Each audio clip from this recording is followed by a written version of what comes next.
Examiner, and Brandon Arnold is the Executive Vice President of the National Taxpayers Union. So, Tiana, let me start with you. Why is this bailout so important? Look, it's important, but I don't think in a great way, right? It would give the federal government a stake in Spirit Airlines and say, hey, Uncle Sam can do what private stakeholders could not, which is figure out a pathway back to profitability for this airline that, frankly, I don't think many of us love. Look, the much better solution here, instead of spending $500 million on bailing out Spirit, would be deregulating the domestic airline industry and allowing foreign carriers to operate within the country. The Brookings Institute found that consumers would realize a $1.6 billion with a B dollar benefit just by letting in one carrier. It could be a budget airline, something like a WOW Airlines, in Europe, or even just allowing British Airways operating from New York City to Los Angeles.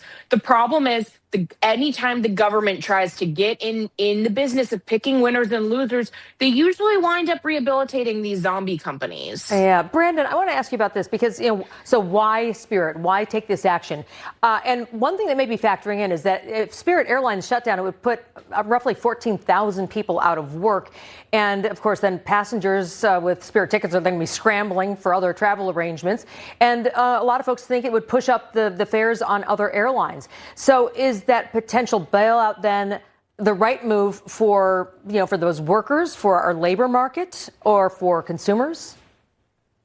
Yeah, I mean, as much as we sympathize with these consumers, with these workers that are just going out there and putting in their hard work, trying to get a paycheck, this bailout is a horrible idea. We should not pursue a bailout. We shouldn't be bailing out private sector companies. We shouldn't be taking ownership stakes in private sector companies. And if we look at the core of this problem, what is driving this problem in the first place? A large part of it is the federal government. Back in 2022, they blocked a merger, fell apart ultimately in 2024 because you had progressive zealots like Lena Khan at the FTC saying we can't allow companies to merge with one another. Guess what? Companies merging with one another is how free markets work. It's how you strengthen certain weakened companies here, like Spirit was at the time, and turn them into stronger companies that are going to protect those jobs. So again, as much sympathy as we have for these workers, for the consumers that fly on Spirit, we shouldn't be in the business of bailing out a company like this.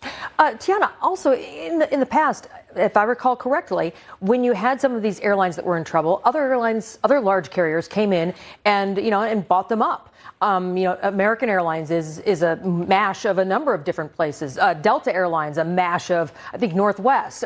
So why aren't we seeing anyone come in to say, hey, Spirit, that would be a great addition to our portfolio?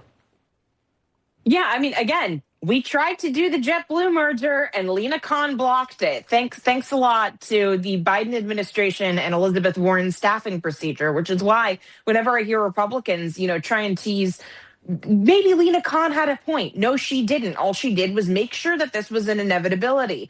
And look, it's easy to blame the fuel costs. The fact is that drill, baby, drill under President Trump has made it so that way, relative to Russia's invasion of Ukraine in 2022, Obama's excursion in Libya, gas prices are still well below either of those two major spikes.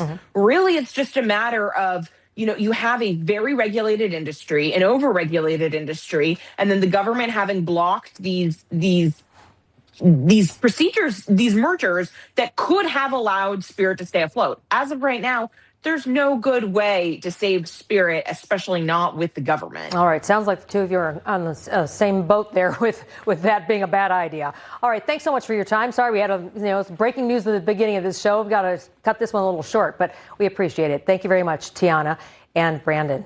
Well, the gloves were